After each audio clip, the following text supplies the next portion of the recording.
오늘 본문 말씀은 우리가 이제 함께 읽었었던 것처럼 요한복음 3장 14절부터 18절까지 말씀입니다.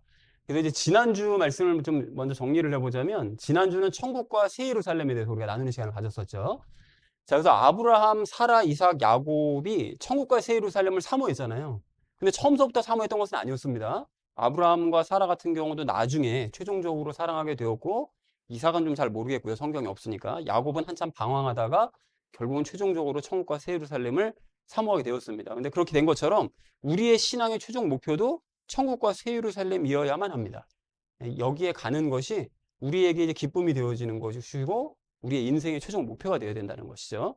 그래서 이 땅에서는 천국과 새 예루살렘을 준비하는 삶을 살아야 된다고 그랬죠. 그래서 이 땅의 삶은 이 땅을 위해서, 땅의 왕국을 위해서 살아가는 삶이 아니라 천국과 새 예루살렘을 준비하는 삶이다.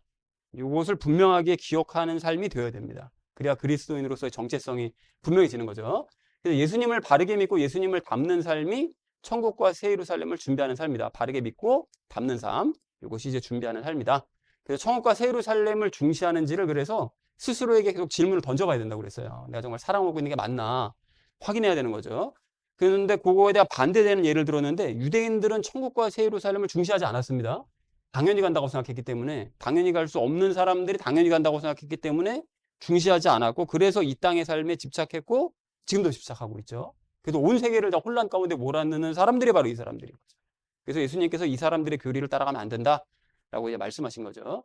자, 그래서 천국과 새 예루살렘에 가려면 바르게 믿어야 되고, 바른 믿음을 가지려면 말씀을 읽고 기도해야 된다라는 얘기를 마지막으로 확인했습니다. 그런데 이런 것이 이제 우리 삶 가운데 살아가기도 힘든데 말씀과 기도가 너무 힘들어요. 그럴 때 세상에서 내가 얼마나 노력하고 살아가는가, 얼마나 수고를 마다하지 아니하고 살아가는가를 생각해야 된다고 그랬어요. 땅의 왕국을 위해서는 그렇게 열심히 살아가는데 내가 천국과 새 예루살렘은 아무것도 안 한다. 그럼 이거 나에게 문제가 있는 거 아닌가라는 생각을 해야만 한다라는 얘기를 했었었죠. 그래서 말씀과 기도를 통해 바르게 믿는 사람은 예수님과 천국과 새 예루살렘을 사모할 수밖에 없게 되고, 그래서 예수님의 보호를 받으면서 기쁨과 행복을 누리는 삶을 살 수 있다라는 것이 지난주 나눴던 말씀이었습니다. 자, 그래서 정리를 좀 해보자면, 천국과 새 예루살렘을 간절히 사모하는 마음으로 이 땅에서 우리가 준비하는 삶을 살아야 되는 것이고요. 그리고 천국과 새 예루살렘을 사모하는 마음이 없다면 그 마음을 얻기 위해서 간절히 기도를 해야 되고요. 그리고 천국과 새 예루살렘에 들어가기 위해서 예수님을 바르게 믿되 말씀과 기도를 통해서 바른 믿음을 가져야 된다라는 것이 이제 지난주 나눴던 내용을 정리한 내용이 되겠습니다. 정리가 되셨죠? 그래서 지난 시간 이후로 천국과 새 예루살렘을 정말 간절히 사모하는 그런 마음들이 다 마음 가운데 심어지시기를 간절한 마음으로 소망합니다. 자, 그래서 이제 오늘 본문 말씀, 그 요한복음 말씀은 예수님을 바르게 믿는 믿음에 대해서 말씀을 하고 계십니다. 그래서 주제를 이렇게 잡았는데, 바르게 믿고 구원받자라는 것을 주제로 각절 말씀 우리 읽도록 하겠습니다. 14절 말씀 함께 읽도록 하겠습니다. 그리고 광야 가운데서 모세가 뱀을 들어 올린 것 같이 인자도 바로 그렇게 들려 올려져야만 하느니라 라고 말씀하십니다. 광야 가운데 모세가 뱀을 들어 올린 사건을 기억하시죠? 그죠? 여기 민수기 말씀에게 나오잖아요. 21장에서 지난번 설교 시간에 잠깐 언급을 했었는데, 이때가 어딜 들어가려다가 못 들어갔던 거죠? 가나안의 에돔 땅을 통과해서 가나안으로 들어가려다가 에돔 사람들이 반대해가지고 돌아가게 되니까 불평했잖아요. 불평해가지고 불뱀에 물려 죽었던 그 사건입니다. 그래서 하나님께서 놋뱀을 만들게 해서 그 놋뱀을 바라보는 사람은 살 거다. 그래서 바라본 사람은 살았고 안 바라본 사람은 그냥 불뱀의 독 때문에 죽은 거죠. 그 사건을 얘기합니다. 그렇게 놋뱀을 바라봤던 사람들이 살았던 것처럼 예수님께서 밑에 예언을 하시죠. 예수님이 십자가에 들려 올려주실 것을 예언하신 거죠. 놋뱀처럼 십자가에 달린 예수님을 바라보면 그 사람은 구원받을 수 있다. 이걸 약속해 주신 말씀이었습니다. 자, 그래서 하나님의 말씀을 믿은 사람은 방금 말씀드렸던 것이 놋뱀을 봄으로써 이제 살았듯이 십자가 예수님을 믿음의 눈으로 바라보는 사람은 구원받을 수 있다라고 이제 말씀을 하신 것이죠.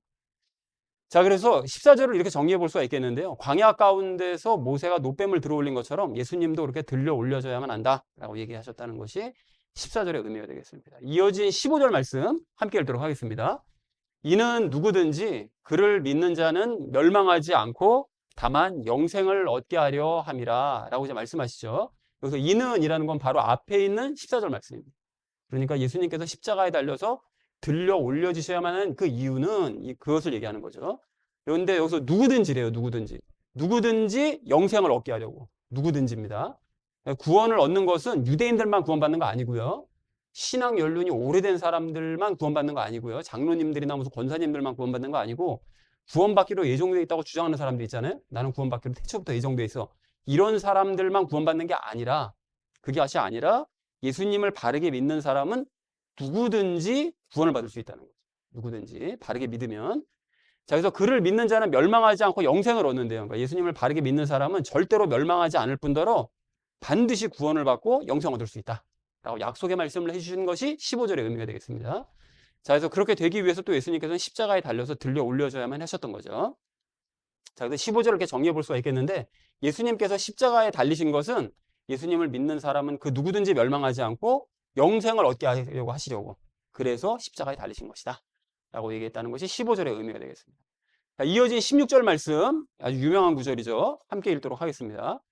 이는 하나님께서 세상을 이처럼 사랑하셨기 때문에 그분께서 자신의 독생자를 주셨으니 누구든지 그를 믿는 자는 멸망하지 않고 다만 영원한 생명을 얻게 하려 하심이라 라고 말씀하십니다. 아주 유명한 구절이죠.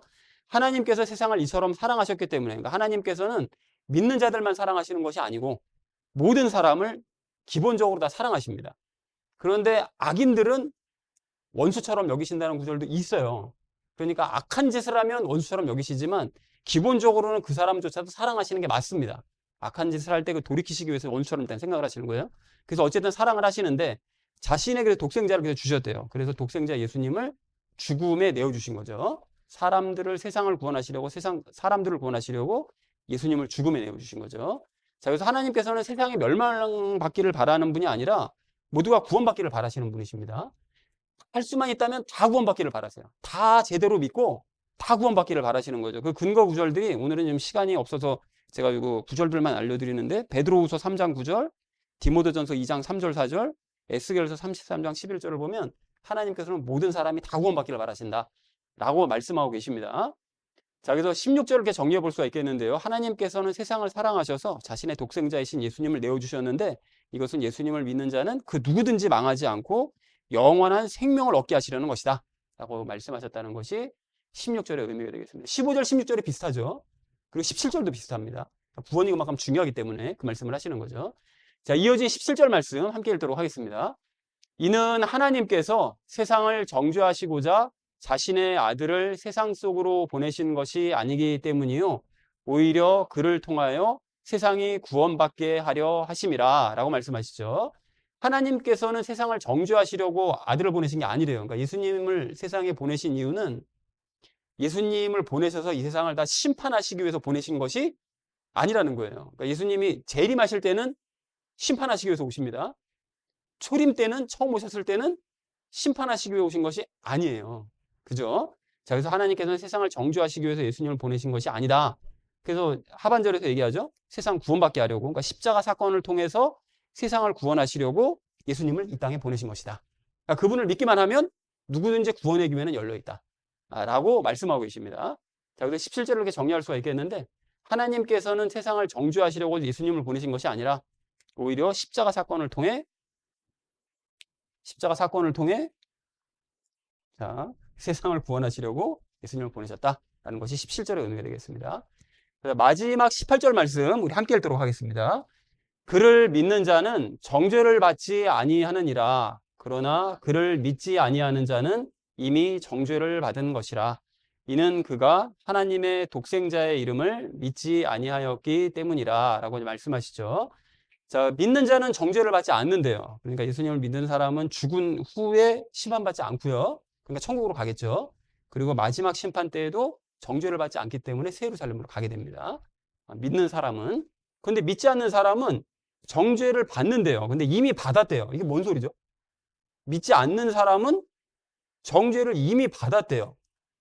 앞으로 받을 게 아니고 이미 받았다는 거예요. 왜 그러냐? 이게 우리의 영의 구조를 알면 답이 금방 나오는데, 잠시 후에도 이제 그림으로 말씀드리겠지만, 믿지 않는 사람은 영이 어떻게 되는 거죠? 그 상태가? 뭘로 둘러싸여 있습니까? 죄로 둘러싸여 있다고 그랬잖아요. 이미 정죄에 당해 있는 상태인 거죠.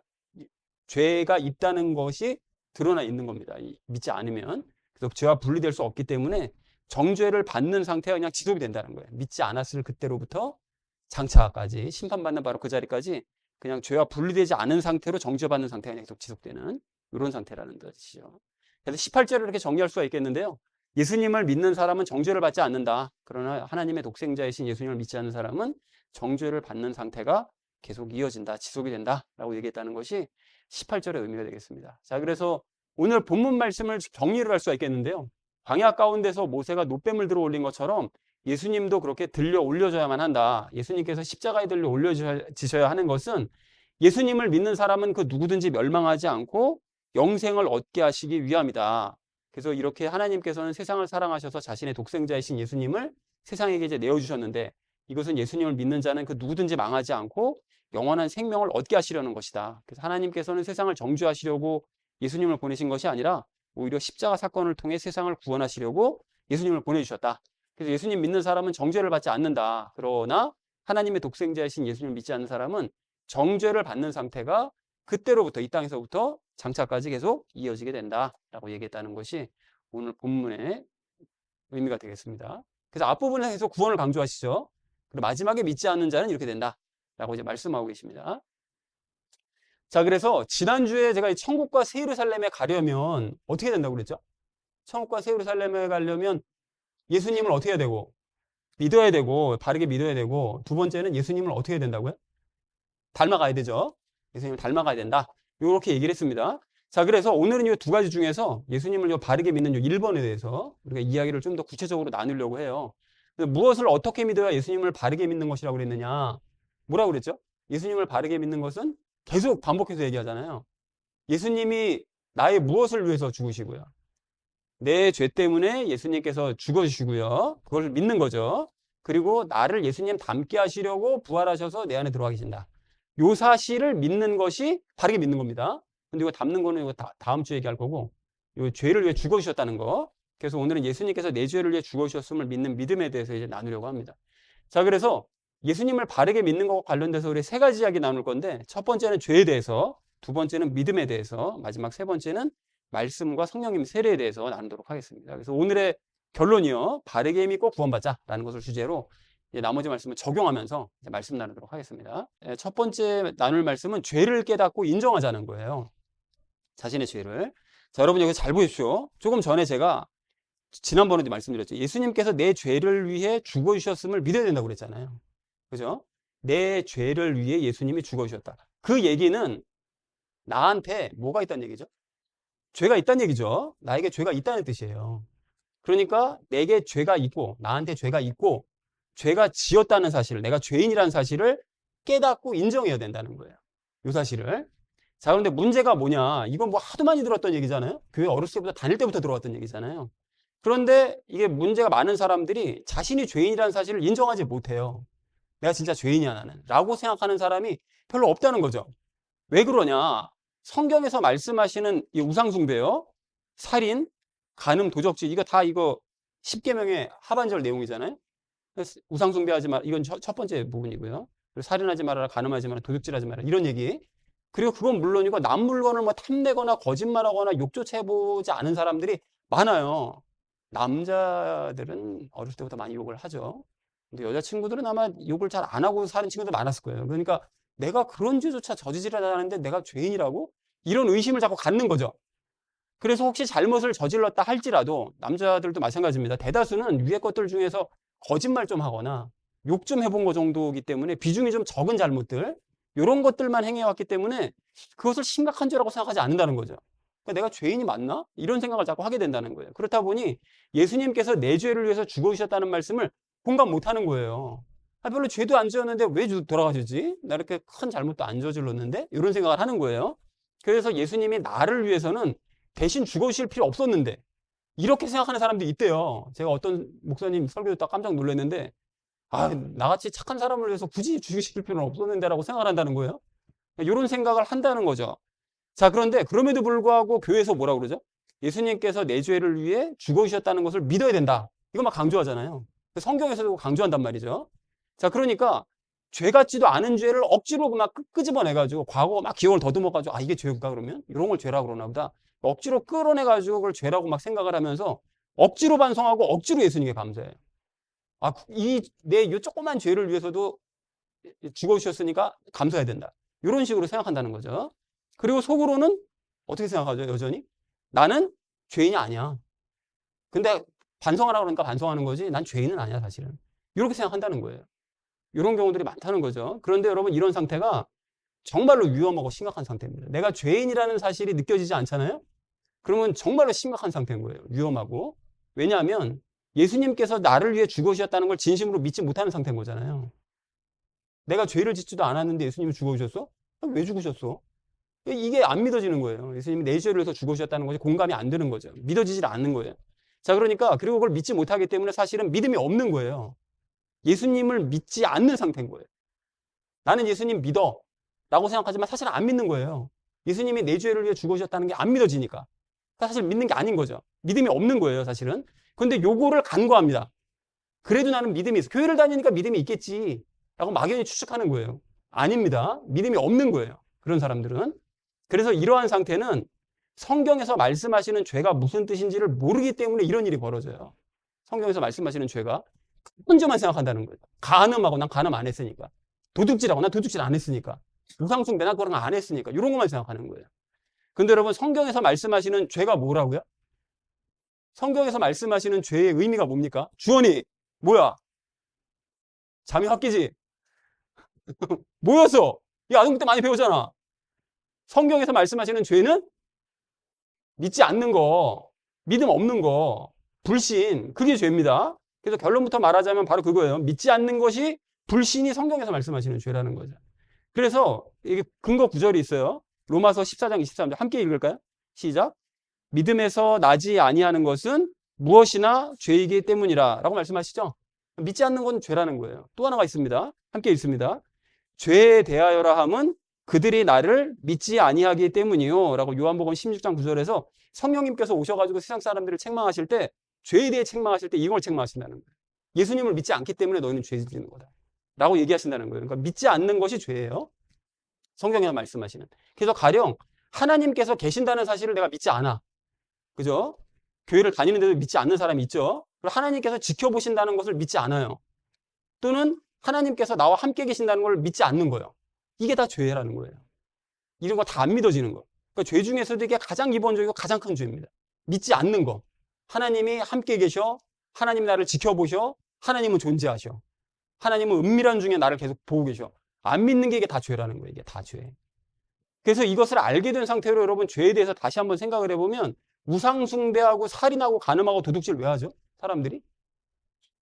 하나님이 나를 지켜보고 계신다는 것을 안 믿으니까 그걸 전혀 믿지 않으니까 우상숭배하는 거죠. 안 믿으니까 죽이는 거예요. 사람 하나님이 옆에서 지금 자기를 지켜보고 계시는데 그걸 못 믿으니까 그냥 사람 죽이는 거죠. 그리고 간음도 하고 도둑질하는 것도 지켜보실 거라고는 생각을 안 해요. 그러니까 이런 짓들을 저지르는 거죠. 지켜보고 계시면 믿지 않으니까 그런 잘못들을 저지를 수밖에 없는 거예요. 죄를 가지고 불신을 가지고 죄의 열매들 나쁜 짓들을 하는 거죠. 이렇게 왜 남의 물건을 탐내거나 거짓말하냐 마찬가지죠. 하나님께서 나를 지켜보신다는 것을 전혀 믿지 못하니까 남의 물건 탐내는 거죠. 거짓말도 하는 거예요. 믿지 않으니까. 자, 심지어 이 예배 시간도 하나님께서 이 자리에 계신다는 사실을 믿지 않고 하나님께서 나를 지켜보고 계신다. 예배드리는 나의 태도와 나의 마음속을 지켜보신다는 것을 믿지 않으면서 여러분 예배를 드리잖아요. 그러면 이 예배는 죄 가운데 예배 드리는 거예요. 죄 가운데. 이 예배는 들이나 마나한 예배. 하나님께서 받지 않으시는 예배. 불신 가운데 드리는 예배. 이렇게 되는 거죠. 이게 다 죄라는 거예요. 이게 다 죄. 하나님께서 보고 계심을 믿지 않는 거. 자, 그렇다면 하나님께서 그동안에 나의 모든 말과 생각과 행동들을 다 지켜보고 계셨음을 인식하는 상태로 나의 과거들을 돌이켜 생각해 보라는 거예요. 내 과거들을. 그때는 그게 죄라고 생각하지 않았는데 하나님께서 그걸 지켜보고 계시는 상태였으면 내가 그런 짓을 할 수 있었나? 그런 말을 할 수 있었을까? 그런 행동을 할 수 있었나? 이거를 생각해 보자는 거예요. 완벽히 선하신 하나님, 심판 하나님 앞에서 행해왔던 그 모든 나의 말과 생각과 행동들이 떳떳했느냐는 거예요. 떳떳하지 않죠, 사실은. 그래서 하나님께서 지켜보시는 줄 알았다면 그렇게 부끄러운 짓을 하지 말았었어야 됐어요. 여러분 다 하나씩 있잖아요. 과거 기억 돌이켜보면 그때 정말 부끄러운 짓, 하나님이 옆에 계신다고 생각했다면 내가 그런 짓, 그렇게 부끄러운 짓을 할 수 있었을까? 이런 것들 있잖아요. 그게 죄였다는 거예요, 그게. 그리고 하나님께서 지켜보시는 줄 알았다면 그 거짓말 한 번씩, 큰 거짓말 한 번 한 적 있었죠. 사람을 완벽하게 속였던 적. 이거 됐다. 완전 범죄다. 생각했었는데 하나님이 옆에서 지켜보고 계셨거든요. 그게 죄라는 거예요. 그게 사소한 거짓말도 마찬가지고 다. 그리고 하나님께서 지켜보시는 줄 알았다면 그런 추악한 말과 행동과 생각을 하지 말았었어야 되죠. 요거를 다 생각해야 된다는 거예요. 각자가. 내가 하나님이 옆에 계셨더라면 이것이 과연 떳떳한 행동일까 싶은 것들 다 죄였던 거예요. 다. 모든 것이 다. 이제까지. 다 걸리죠. 다. 자, 그래서 여러분, 우리가 누군가에 대해서 뒷담화를 막 하다가 당사자에게 걸렸어요. 이런 경험들 있으신가요? 저는 아주 어렸을 때 한번 있습니다. 이런 경우가. 그런데 여기 뒷얘기를 하다가 당사자에게 발각이 되잖아요. 그러면 뒷얘기를 할 때까지만 해도 잘못인 줄을 몰라요. 그래서 막 얘기를 한단 말이죠. 그런데 당사자에게 걸리잖아요. 그럼 그때서야 내가 잘못하고 있었구나. 이걸 깨닫고 부끄러워하게 된단 말이죠. 이렇게 됩니다. 자, 그래서 우리는 사람이 모른다고 생각하면 잘못을 저질러도 그 잘못임을 인식하지 못하고 있다가 사람들이 알게 되면 비로소 잘못이라는 사실을 깨닫는 경우가 많다는 거예요. 남들이 안 보니까 아예 해도 괜찮겠지? 그래서 남들이 딱 봤어. 아니 보고 있다는 걸 뒤늦게 깨달았어요. 그러면 내가 그런 잘못을 저질렀는데 이렇게 뒤늦게 깨닫는 거예요. 근데 마찬가지라는 거죠. 하나님께서 지켜보심을 깨닫지 못하면 잘못을 저질러도 잘못인 줄 모르고 막 행하다가 하나님께서 지켜보심을 깨닫고 나면 비로소 잘못임을 깨닫는 거예요. 대표적인 예가 아담과 하와잖아요. 선악과 먹을 때는 잘못이라는 양심의 가책이 조금 있었겠지. 하지만 아담 먹을 때는 별 생각 없이 먹었죠. 잘못이라는 생각도 안 하고. 먹고 난 다음에 하나님께서 야 아담아 어디 있느냐. 그 얘기를 듣자마자 맞아 하나님이 옆에 계셨구나. 이거 알고 난 다음에 막 자기가 잘못했다고 막 울잖아요. 이렇게 되는 거예요. 지켜보시고 계심을 깨닫고 나면 잘못이라는 걸 아는 거죠. 그러면 그전에 행했던 모든 것들이 잘못이 아니었냐. 잘못하고 있었던 거예요. 그걸 깨닫지만 못했을 뿐이었던 거죠. 그래서 우리는 그동안 하나님께서 우리를 지켜보심을 인식하지 못하는 상태로 죄가 죄인 줄도 모르는 채 수많은 죄를 지으면서 살아왔던 거죠. 사실은. 그러면서 죄 없다고 생각하면서 당당하게 살아왔던 거예요. 그랬으면서 나 같은 사람을 위해서 굳이 죽어주실 필요는 없었는데 이런 생각을 하면서 뻔뻔하게 살아왔던 거예요. 이게 다 죄였던 거죠. 사실은. 그렇다면 하나님께서 다 지켜보심을 깨달은 지금은 과거의 삶을 돌아보면서 우리가 부끄러워하고 죄가 많았다는 사실조차 깨닫지 못하고 살았던 가장 큰 죄인이라는 사실을 인정하고 회개해야 됩니다. 이런 생각과 마음이 들어야 마땅한 거예요. 나는 아무리 생각해도 그래도 나는 죄인이 아닌 것 같은데 이런 생각이 들면 이거 좀 문제가 심각합니다. 이건 진짜. 그래서 억지로 울거나 여러분 감정적으로 괴로워하라는 뜻이 아니라 자신의 과거를 진심으로 부끄러워하고 괴로워하면서 자신이 죄인이라는 사실에 진심으로 동의하고 자신의 잘못을 인정하면서 반성하시면 돼요. 뒤집어서 생각하면 자식이 뭔가 잘못했단 말이죠. 잘못했는데 나한테 걸렸어요. 걸렸는데도 뻔뻔하게 나 잘못 없는데? 이런 식으로 나오면 한 대 때리고 싶죠. 그런 상태일 수 있다는 거예요. 그러니까 내가 정말로 자식이 그런데 정말 잘못했어요. 이거 엄마 아빠한테 부끄러운 짓을 행했네요. 라고 진심으로 반성하면 다 용서가 되잖아요. 그런 상태가 돼야 된다. 진심으로 인정하면서 반성해야 됩니다. 그러한 동의와 인정과 반성이 겨자씨만큼이라도 있으면 하나님께서는 그 마음을 받아주세요.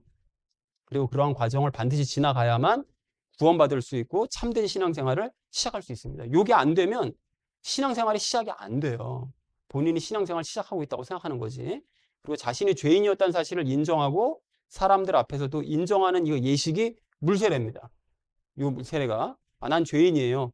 그리고 여러분들 앞에서도 제가 죄인이라는 사실을 인정합니다.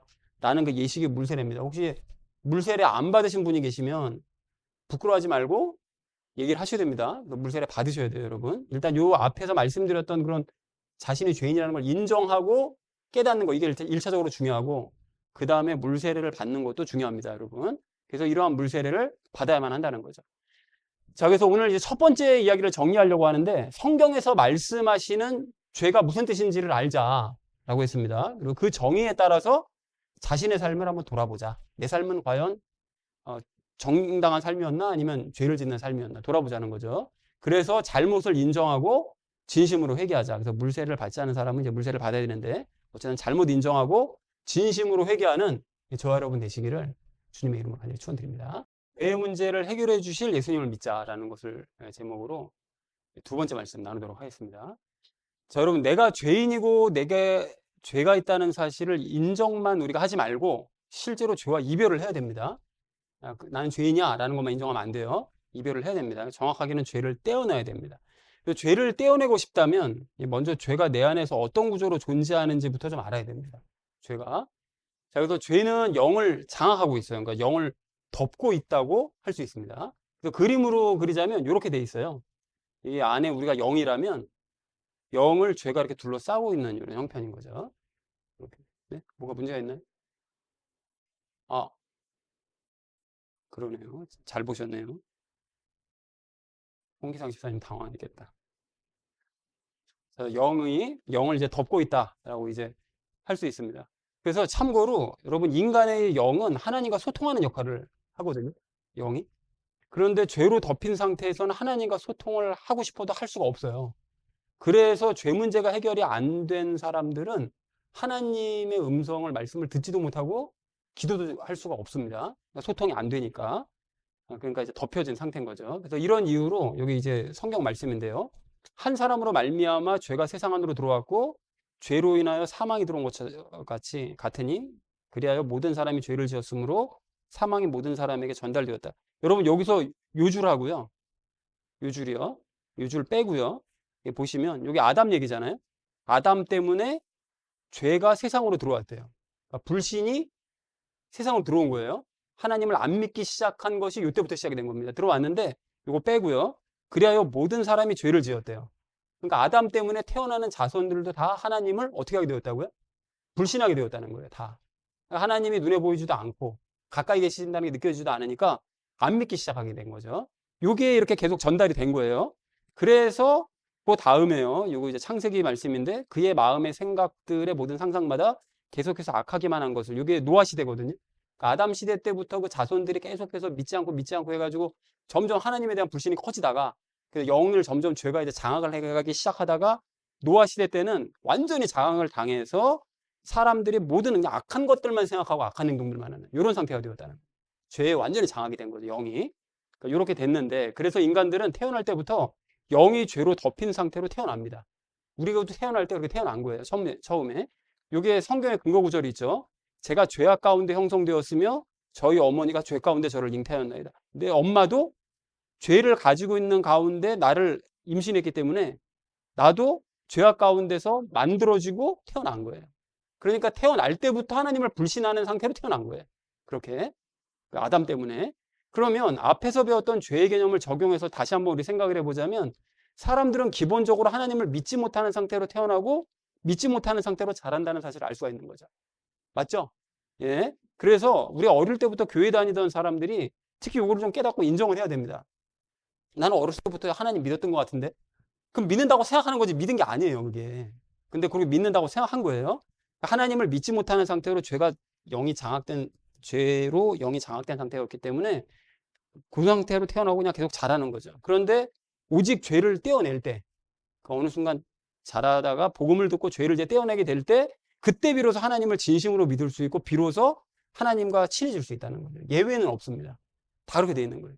난 어렸을 때부터 교회 다녔기 때문에 하나님을 많이 들어왔기 때문에 하나님을 나는 믿는다고 생각하는데요. 나는 어렸을 때부터 믿었던 것 같은데요. 아닙니다. 아니에요. 죄를 떼어내기 전까지는 하나님을 진심으로 믿었던 게 아니에요. 본인이 믿는다고 생각한 거지 진심으로 믿을 수가 없어요. 그리고 하나님과 친해졌던 것도 아니었던 것이고요. 본인만 친하다고 생각한 겁니다. 그리고 무엇보다 그래서 죄를 떼내서 죄가 없어야지만 천국과 새 예루살렘에 들어갈 수 있기 때문에 반드시 죄를 떼어내야 되는 것이 맞습니다. 반드시. 자, 그런데 심각한 문제가 있어요. 뭐냐면 인간의 힘으로는 죄를 떼어내고 싶어도 떼어낼 수가 없다는 거예요. 그래서 죄를 떼어내겠다고 내가 막 마음을 먹어야지. 그런다고 해서 죄가 떨어지는 거 아니고요. 죄가 싫다고 막 내가 울어요. 그런다고 해서 해결되는 게 아닙니다. 아니면 내가 죄가 막 떨어지라고 막 선포하고 막 기도하고 막 한다고 해가지고 죄가 떨어지느냐? 안 떼어진다는 거예요. 근데 하지만 감사하게도 하나님께서는 죄를 떼어내실 수가 있고 방법도 준비를 해 두셨어요. 태초부터. 그래서 누군가가 내 죄를 가져가서 대신 죽어주면 내 죄가 떨어지는 방법을 태초부터 준비를 해 두셨어요. 그렇게 이 방법을. 그래서 다른 사람이 나를 대신해서 죽어주는 거는 의미가 없습니다. 왜 그렇죠? 그 사람도 죄가 있으니까요. 그러니까 내 죄를 떠안을 수가 없어요. 자기 죄가 있기 때문에. 그래서 그 사람도 죄가 있기 때문에 내 죄를 가져갈 수 없기 때문에 그래서 대신 죽어줄 수 있는 존재, 또 죄가 없는 존재가 필요해요. 그게 누구죠? 그분이 바로 예수님이세요. 그분이 바로. 자, 그래서 죄 없는 예수님께서 내 죄를 가져가서 대신해서 죽어주시면 나는 죄와 분리가 될 수 있다는 거죠. 이게 하나님께서 만들어주신 구원의 시스템이에요. 이게 왜 그렇게 되는 거죠? 이걸 따질 게 아니라 그냥 이건 믿어야 되는 거예요. 하나님께서 만들어주신 거기 때문에. 자, 그런데 예수님께서는 무작정 내 죄를 가져가시지는 않으세요. 무작정 가져가지 않으십니다. 내 편에서 해야 될 일이 있죠? 그게 뭘까요? 믿음입니다. 믿음. 바로 그게 믿음이에요. 믿어야 되는 거예요. 그러니까 예수님께서 내 죄를 가져가서 죽으시면 나는 죄와 분리될 수 있다는 사실을 그걸 믿어야만, 그러니까 하나님께서 정해두신 구원의 원리를 이걸 믿어야만 내 죄를 가져가시는 거예요. 됐죠? 자, 그래서 이제까지 예수님께서 내 죄를 대신해서 죽으셨다는 걸 믿는 게 그게 진짜 믿음이다. 이렇게 되어야만 구원받는다라고 계속 강조드렸던 것이 바로 이 이유입니다. 자, 그런데 하나님께서 만드신 이런 구원의 원리가 말도 안 된다고 생각하는 사람이 있을 수가 있어요. 아, 그게 어떻게 말이 되냐. 뭐 남이 뭐 죄를 가져가서 그걸 뭐 대신 죽어주면 그게 논리적으로 설명이 안 되는다라고 생각할 수 있는데, 물론 논리적으로 설명은 안 됩니다. 그런데 하나님께서 정해두신 방법이라서 하나님께서 아주 오래전에 예를 만들어 주셨어요. 예. 구체적인 예를. 뭐냐면 그 중에 첫 번째가 구약의 희생제사입니다. 여러분, 구약의 희생제사 어떻게 드렸는지 아시죠? 죄인이 자기 죄를 용서받고 싶으면 누구를 끌고 가죠? 양이나 소를 끌고 가죠. 염소나. 끌고 가서 양이나 소나 염소 머리에다 안수를 하면서 죄를 고백을 해요. 그럼 그 죄가 어떻게 되는 거죠? 그 짐승 안으로 들어가 준다 치시는 거예요. 하나님께서. 내가 고백한 죄들이 들어간다. 그러면 이 양이나 염소나 소를 잡아 죽여요. 그리고 불에 태워요. 그러면 내 죄를 가지고 있던 이 짐승이 죽음으로써, 불에 태워 죽음으로써 내 죄가 함께 사라진다. 이런 개념을 하나님께서 만들어 두신 거예요. 그러니까 너가 죄가 없어지고 싶으면 네 죄를 누군가에게 전해주고 죄 없는 걔가 그 죄를 받아서 대신 죽어줘야 돼. 그러면 네 죄를 없어지는 셈 쳐줄게. 라고 하나님께서 시스템을 정해두신 거예요. 그래서 요것이 예수님께도 그대로 연결되는 거죠. 그렇게 같은 방법으로. 그리고 또 하나가 노뱀 사건이에요. 아까 전에 말씀드렸던. 그 불뱀에게 물려가지고 사람들이 막 죽어나가는데 하나님께서 치료제, 해독제를 주신 것이 아니라 모세에게 노뱀 만들어. 노뱀을 하늘 높이 들어 올려. 노뱀 바라보는 사람은 불뱀 물려도 죽는다. 이거를 선포하게 하셨거든요. 그랬더니 그 중에서 어떤 사람들은 야, 지금 해독제가 필요하지 지금 가짜로 만든 뱀 본다고 내가 살겠냐? 안 믿은 사람은 죽었어요. 그런데 하나님께서 그거 바라보면 산다고 그러니까 바라본 사람은 살았거든요. 마찬가지라는 거죠. 아니, 예수가 나를 위해서 대신 죽어주고 뭐 십자가에서 못 그게 무슨 말이야? 그게 무슨 뭐 말도 안 되는 소리야. 안 믿는 사람은 죽는 거예요. 그런데 그렇다고 하나님께서 그렇게 말씀하셔서 그러면 난 예수님을 믿음의 눈으로 바라봐야지 하는 사람은 구원받고 사는 거예요. 하나님께서 정해준 시스템이라는 거죠. 이거는 논리적으로 받아들여야 될 부분이 아니라 그냥 마음으로 받아들여야 될 부분이라는 것입니다. 자, 그래서 하나님께서 태초부터 정해주신 이 구원의 방법을 머리로 알기만 하지 말고 마음으로 이제 믿어야 된다는 것이죠. 자, 그래서 죄와 분리되어 구원받기를 바라는 그런 간절한 마음을 가지고 믿어야 됩니다. 믿어야 돼요. 예수님께서 내 죄를 가져가 주셨구나. 대신 죽어주셨구나. 그래서 내 죄는 사라졌구나. 이거를 믿어야 됩니다. 믿어야 됩니다. 자, 그래서 정리를 두 번째 내용을 정리를 할 건데요. 죄가 영을 덮고 있다는 사실을 일단 알자. 그리고 영에서 죄가 떨어져야만 내가 진심으로 믿을 수 있고 천국과 새 예루살렘에도 갈 수 있다는 사실을 알아야 된다. 그리고 실질적으로 죄를 떼어내기 위해서는 예수님께서 내 죄를 가져가셔서 죽으셨다는 사실을 믿어야 된다. 이것이요. 그래야 하여 죄와 분리되고 천국과 새 예루살렘으로 가는 저와 여러분 되시기를 주님의 이름으로 축원드립니다. 자, 그리고 마지막 이제 세 번째, 우리 적용 세 번째로 나눌 말씀은 성경을 읽자는 거예요. 자, 여러분 보세요. 앞에서 우리가 이제 믿음의 중요성을 확인했잖아요. 우리가 구원받고 죄를 떼어내고 그래서 천국과 새 예루살렘을 가려면 믿어야 되는데 그 믿음이 굉장히 중요한데 우리는 예수님께서 내 죄를 위해 대신 죽으셨다는 사실을 믿어야 되는 거잖아요. 자, 그런데 문제는 이게 안 믿어진다는 거예요. 믿고 싶죠. 믿어졌으면 좋겠어요. 그런데 정말 믿고 싶은데 안 믿어진단 말이죠. 그래서 그 박진영 씨도 왜 그 가수 박진영 씨도 뭐 그런 간증 막 하고 그러잖아요. 성경을 보면서 정말 믿고 싶은데 안 믿어지더라는 거예요, 진짜 이게. 정말 믿고 모든 논리적으로 봐도 이건 믿는 게 맞다는 거예요. 근데 안 믿어지는데 어떻게 하라는 거예요. 안 믿어진다는 거예요, 이게. 그게 문제인 거죠. 자, 그래서 이걸 믿으려면 어떻게 해야 되느냐? 어떻게 된다고요? 하나님의 말씀인 성경을 읽어야 됩니다. 이게 답이에요, 이게. 여러분 보세요. 말씀을 지속적으로 읽잖아요. 그럼 우리의 영에는 다음과 같은 일이 일어납니다. 요거를 예전에 히브리서 말씀을 나눌 때 제가 그림을 그려서 말씀을 드렸었는데 다시 한번 반복을 할게요. 우리 영에서 어떤 일이 일어나느냐면 지금은 우리의 영이, 그러니까 구원받기 전에는 영이 죄로 둘러싸여져 있죠. 그런데 이때 말씀을 이제 읽잖아요. 그러니까 말씀이 죄를 쳐요. 그러면 죄가 어떻게 되죠? 금이 가요. 죄가 깨진다고요. 말씀을 읽을 때마다. 그리고 또 말씀을 또 읽어요. 그러면 내가 느끼지는 못하지만 또 금이 갑니다. 이런 식으로 계속해서 지속적으로 말씀을 꾸준하게 읽어요. 읽으면 어느 순간 죄가 사정없이 흔들리는 거죠. 사정없이 금이 갑니다. 그래서 이게 왜 그렇게 되는 거냐? 하나님의 말씀, 이거 같이 읽을까요? 시작. 하나님의 말씀은 살아있고 권능이 있으며 양날 달린 어떤 검보다도 예리하여 혼과 영과 및 관절과 골수를 찔러 둘로 나누기까지 하고 이렇게 돼 있잖아요. 그러니까 여기 지금 표시는 안 했지만 육신과 혼과 영과 그 안에 있는 죄까지 다 찔러 쪼개실 수 있는 거예요. 말씀을 볼 때 그 말씀이 칼이 되어서 치시는 거예요. 죄를 한 번씩. 그래가지고 쪼개져 나가는 거예요. 근데 여러분 이게 예배 시간에 드는 설교로도 가능은 해요. 왜냐하면 예배 시간에도 말씀을 얘기하니까. 옛날 무슨 예화나 얘기하고 이런 설교 말고 말씀을 대한 설교를 들으면 그것도 가능하긴 하지만 미약합니다. 그래서 성령님의 인도하심을 따라서 성경을 직접 읽을 때 이런 일이 일어난다. 이런 일들이. 자, 그래서 이렇게 죄가 깨뜨려져 가는 사람은 점차 믿음을 가질 수 있게 되는 거예요. 왜요? 왜 그렇죠? 죄의 실체가 뭐니까? 죄는 불신이니까. 그죠? 그러니까 불신이 깨어져 가니까. 불신의 마음이 깨어져 가니까 반대로 어떻게 돼요? 믿음이 생기는 거죠. 그죠? 자, 그래서 말씀이 들어갑니다. 예전에는 말씀을 받으면 죄만 깨뜨리고 튕겨져 나갔던 그 말씀들이 이제는 말씀이 영 안으로 들어가기 시작하는 거예요. 이러면 믿어지는 거죠.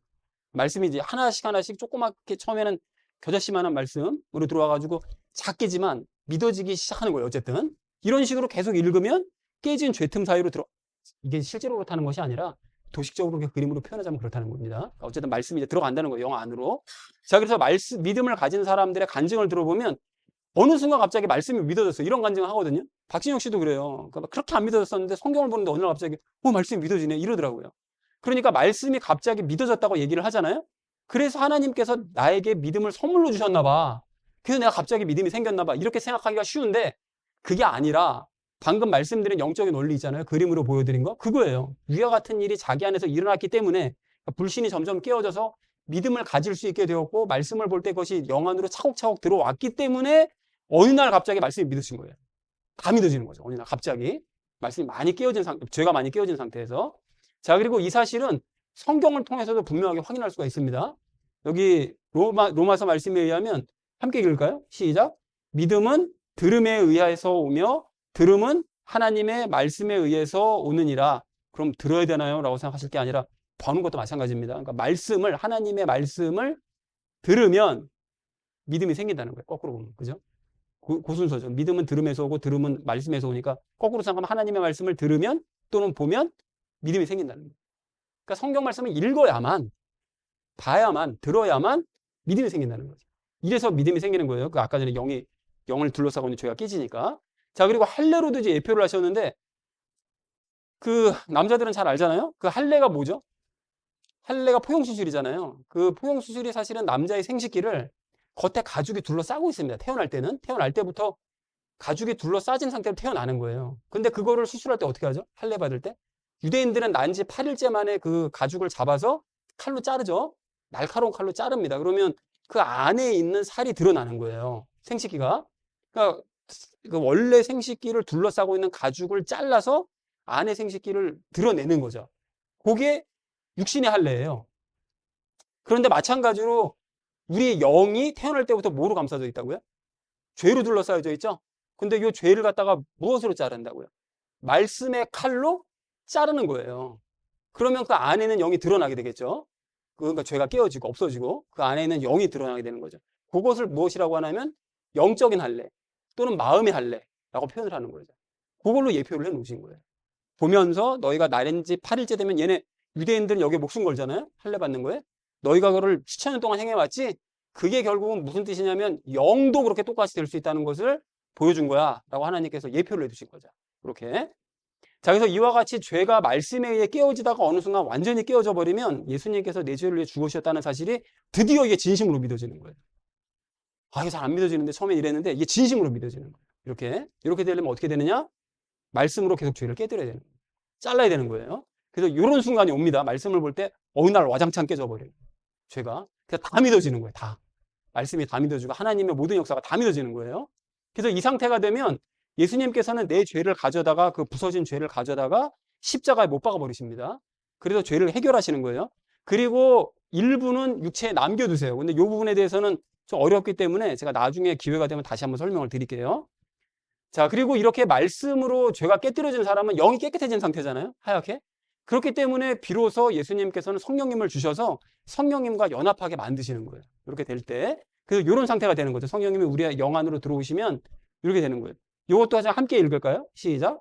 내가 그들에게 한 마음을 주고 너희 속에 한 새 영을 넣어주며 그들의 살에서 돌 같은 마음을 제거하고 죄져 살로 된 마음을 그들에게 주어. 이렇게 말씀하시잖아요. 이게 구약시대 때 예언한 거예요. 그러니까 성령님을 넣어주시는데 그 전에 돌 같은 마음, 죄를 제거를 하고, 그죠? 성령님을 주셔가지고 살로 된 마음을 주셔서 부드럽게 만들겠다. 그리고 이 밑에 것도 함께 읽을까요? 시작. 그분께서는 너희에게 성령님으로 침례를 주실 것이요. 라고 얘기하죠. 누가 한 얘기입니까? 누가 얘기한 거죠? 세례 요한이 한 얘기죠. 나는 물로 세례 주지만 예수님께서는 성령님으로 세례 주실 거야. 너희가 말씀을 통해서 죄가 깨뜨려져서 영이 깨끗해지면 그때 우리 예수님께서는 너희 영에게 성령님을 부어주실 거야. 그러면 너희는 성령님과 연합하는 거야. 라고 세례 요한 얘기를 했던 것이었죠. 자, 그래서 이렇게 연합을 하게 되면 영이 완전히 새롭게 창조가 됩니다. 영이 부활하는 거예요. 죽었다가 다시 살아나는 거죠. 이걸 거듭남이라고. 그래서 그 예수님 믿고 진짜 믿은 사람 보고 저 사람 거듭났어 얘기하는 게 뭐가 거듭난 거라고요? 영이 거듭났다는 거예요. 영. 이렇게 죄가 깨어지고 성령님 받아서. 자, 그래서 이 과정을 체험한 사람은 과거와 완전히 달라집니다. 달라질 수밖에 없잖아요. 죄로 똘똘 그냥 감싸져 있던 사람이 죄가 깨어져 버리고 깨끗한 성령님과 하나가 되었으니 사람의 모습이 달라질 수밖에 없죠. 그래서 옛날이랑 저 사람은 완전히 달라져 버렸어. 라고 120년 전에 조선시대 때도 그랬고 몇천 년 전부터 그런 일들은 계속 이어져 왔던 거고 성경에도 그런 사건들은 많죠. 이렇게 되어야만 한다. 라는 것을 우리가 마음에 담아야 됩니다. 자, 그래서 오늘 이 세 번째 말씀을 정리를 하자면 예수님을 진심으로 믿기 위해서 말씀을 읽어야 된다. 그죠? 그 말씀을 읽다가 말씀이 믿어지는 것을 체험을 해야 된다. 야, 이게 믿어진다. 옛날에는 이거 안 믿어졌었는데 이게 지금 믿어지네, 이게. 이렇게 돼야 되는 거예요. 그래서 그 후에도 멈추지 말고 읽음으로써 예수님이 나를 위해 죽으셨다는 사실을 진심으로 믿고 성령님 세례를 받는 저와 여러분 되시기를 주님의 이름으로 간절히 축원을 드립니다. 자, 이제 말씀을 정리할 건데요. 우리가 오늘 함께 나눴던 말씀이 바르게 믿고 구원받자라고 했었죠. 첫 번째로 나눴던 말씀이 죄를 깨닫고 인정하자고 그랬습니다. 스스로를 죄인이 아니라고 생각하는 사람이 위험한 이유가 뭘까요? 아, 난 죄인 아닌 것 같은데, 죄진 게 없는 것 같은데. 이런 사람이 왜 위험하죠? 이 사람은 뭐가 없는 거예요, 지금? 믿음이 없는 거예요. 예수님 믿는 사람이 아닌 거예요. 본인은 믿고 있다고 생각하는데 믿음이 없는 겁니다, 지금. 예수님 안 믿고 있는 거예요, 지금. 그래서 성경에서는 무엇을 죄라고 말씀하신다고요? 불신을 믿지 않는 거, 그거를 이제 죄라고 말씀하십니다. 그래서 이것을 아는 상태로 과거의 모습을 돌아보자고 그랬어요. 근데 과거의 모습을 돌아보면, 아, 내가 예수님께서 나를 지켜보고 계신다는 것을 믿지 않고 그동안 행해왔던 것, 말해왔던 것, 생각했던 모든 것들이 다 죄였구나라는 걸 깨달아야 된다는 거죠. 그래서 자신의 죄를 깨닫고 인정한 후에 회개해야 됩니다. 정말 잘못했습니다. 이게 죄인지도 모르고 이제까지 살았어요. 부끄러운 모습으로 저는 죄가 없는 줄 알고 살았어요. 라고 진심으로 회개를 해야 됩니다. 자, 그래서 죄의 바른 뜻을 알고 자신에게 적용해서 진정으로 회개하고 물세례를 받자라는 것이 우리 첫 번째로 나눴던 말씀이었습니다. 자, 우리 두 번째로 나눴던 말씀은 죄의 문제를 해결해 주실 예수님을 믿자고 그랬죠. 자, 사람들이 하나님과 소통하지 못하는 이유가 뭐라고요? 죄가 무엇을 감싸고 있어서? 영을 감싸고 있기 때문에 영이 하나님과 소통을 해야 되는데 죄가 둘러싸고 있으니까 소통할 방법이 없는 거예요. 그러니까 믿지 않는 사람들한테 물어보세요. 하나님 계신 거 믿니? 당연히 안 믿죠. 하나님께 기도해봐서 기도 못합니다. 하나님께 음성 들어봐서 당연히 못 듣죠. 왜냐하면 영이 죄에 감싸져 있으니까 소통이 안 되는 거예요. 자, 그래서 인간들은 태어날 때 죄가 없이 태어날까요? 아닙니다. 죄에 둘러싸여서 태어나는 거예요. 그래서 성악설이 맞는 거예요, 사실은. 굳이 따지자면. 태어날 때부터 선하다가 나중에 악해지는 것이 아니라 처음서부터 악한 채로 태어난 겁니다, 그냥. 그래서 애들도 깐난애기도 거짓말해요. 안 배고픈데 뭐 먹고 싶으면 배고픈 것처럼 울죠. 이게 태어날 때부터 그러는 거예요, 태어날 때부터. 죄와 둘러싸여져서. 자, 그러므로 사람들은 기본적으로 하나님을 믿지 못하는 상태로 태어나고 성장하게끔 되어져 있다. 그래서 죄를 떼어내야만 비로소 하나님 믿을 수 있는 것이고 하나님과 소통이 가능해진다. 라고 했습니다. 그래서 죄를 떼어낼 수 있는 유일한 방법이 뭐라고요? 그죠? 말씀을 읽어야 되죠? 그 전에, 그래서 그 전에 한 단계 거치는 것이 무엇이냐면 예수님을 믿어야 되는 거죠. 믿어야 되는 거죠. 그래서 죄를 떼어낼 수 있는 유일한 방법은 예수님이 내 죄를 가져가 주셔서 죽어주셨다 라는 사실을 믿을 때 떼어집니다. 자, 그래서 죄인임을 인정하고 예수님께서 내 죄를 가져가셔서 죽으셨다는 사실을 믿어서 죄로부터 자유해지고 구원을 받자라는 것이 우리 두 번째로 나눴던 말씀이었습니다. 자, 마지막 세 번째는 우리가 성경을 읽자고 얘기를 했었는데요. 요건 이제 방법이죠. 안 믿어질 때 우리가 동원할 수 있는 방법. 예수님께서 내 죄를 위해 죽으셨다는 것을 진심으로 믿으려면 성경을 읽어야만 한다. 이거는 선택사항 아닙니다. 기도 많이 했더니 믿어지던데, 그거 아니에요.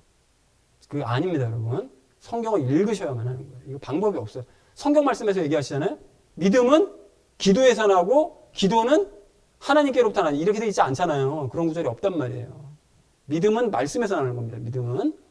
자, 그래서 성경을 읽을 때 죄가 비로소 깨뜨려질 수가 있다. 그리고 죄가 깨뜨려지려면 점차 믿음을 가질 수 있고, 깨뜨려지면 믿음을 가질 수 있고, 완전히 깨뜨려지면 예수님께서 내 죄를 위해 죽으셨다는 사실이 정말로 믿어지는 거예요. 이때는 그냥 믿어지는 거예요. 그냥 내가 믿어야지가 아니라 믿어지는 거예요. 그냥 저절로. 자, 그래서 죄와 분리되면 예수님께서는 우리에게 무엇을 주신다고요? 누구를 주신다고요? 성령님을 우리에게 주신다라고 얘기했죠. 그래서 오직 말씀을 읽어야만 죄를 깨뜨릴 수 있고, 그래야만 진정한 믿음을 가질 수가 있다. 그래서 성령님 세례를 받는 우리가 되자라는 것이 마지막 세 번째로 나눴던 말씀이었습니다. 그래서 사랑하는 우리 나눔 있는 교회 성도님들 모두는 죄의 개념을 여러분 바르게 아시고요. 죄인임을 여러분 깨달으시되 성경 읽기를 통해서 내 안에 있는 이 죄를 예수님이 깨뜨리실 수 있다라는 사실을 여러분 진심으로 믿으시기 바랍니다. 그렇게 하셔서 물과 성령님으로 거듭나시는 저와 여러분 되시기를 주님의 이름으로 간절히 축원을 드립니다.